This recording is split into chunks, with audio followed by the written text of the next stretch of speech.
Previously on GOSPOCAST. The image. We talk about the mental picture, the thing that the devil uses against us. And we talk about the old trick, the same old trick. He will just come to paint a picture for you and give you a picture that inside the picture are steps and series or sequences that will take you from where you are to where you're not supposed to be. But it's just packaged in a very good container, and when you see it, it's like, whoa, and you just buy into it. And when you buy into it and it's registered in your imagination, in your mind, it doesn't just stop. You gotta take your hold of work and uprooting for you to take it completely away. So you got to be careful when you begin to bring this into your mind, because that is the most critical place of the fight between you and the devil, or the fight that goes in your mind. And that the same old trick the devil is using. He used it in the garden against Eve. He used it against Jesus when he tempted him, and he tried to use it always when you are alone. GOSPOCAST continues right after this. Oh, I'm so excited to welcome you to brand new GOSPOCAST for today. My name is Ty, and I will be your host for today. What are we talking about today? Corporate imagination. Now, we talked about yesterday that the devil will want to attack you, especially when you are alone. Not just because an idle mind is the devil's workshop. No. Your mind is really not idle when you are alone. Now, let me say it again. Your mind is most active in terms of imagination when you are seemingly idle. Your mind is most active. It's like radioactive when you are alone, when you are seemingly idle. And that is when the devil fires all kinds of fiery darts. He just throws it, keep throwing it, different captivating pictures. But inside those pictures are steps and sequences that are destructive, but they are packaged with something looking so sweet that you just buy into it.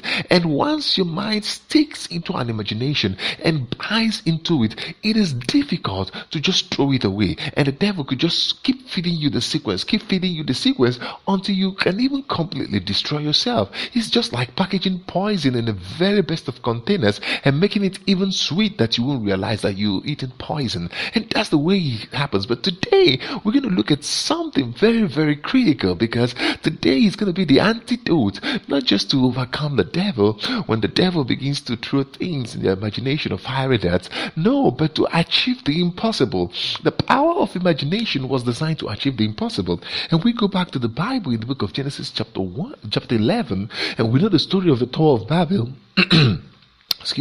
We know the story of the Tower of Babel. I've heard the story over and over, and I thought everything about it was just speak the same language, have the same speech. But look at it now. The secret that is loaded in this place is needed in the family, in the school, in businesses, in corporate world. One secret that can work everywhere. And look at it, is corporate imagination. Because I thought that what made them to prosper here was the capacity to speak the same language. Now, we knew the story that God came down and mixed up the language, but there was something he didn't mix up. There was something he didn't touch that was so powerful, that was so critical, that we can use today to achieve the impossible. Now look at verse 6. In verse 3, they said to one another. That's just the beginning. In verse 4, they said to one another, come. So whenever you begin to have this powerful imagination, or a drive, or idea, or vision that you want to carry out, one of the things that makes it so powerful and effective is for you to bring another person, be it a father, or to a wife, or a father to a kid, or a boss to a subordinate in the office. You gotta say, come. Let us is where this image is transmitted. Now you carry this image and you put it into the other person, and then to the other person, and everybody's carrying the same mental picture, and then nothing becomes impossible. Look at the recommendation that God gave in verse 6. And the Lord said, behold, these people are one, and they have all one language. But you see, the language was later mixed up, so that is not the most powerful thing about this lesson. He said this is only the beginning of what they will do. So you look at the critical part of this. He said, and now nothing that they have imagined Nothing that they have imagined. Now look at it again. I want to underline that, please. Nothing that they have imagined that they can do will be impossible to them. So if they can come together, have the same imagination, and work towards it, nothing becomes impossible. Even the devil cannot stop you. So what are you waiting for?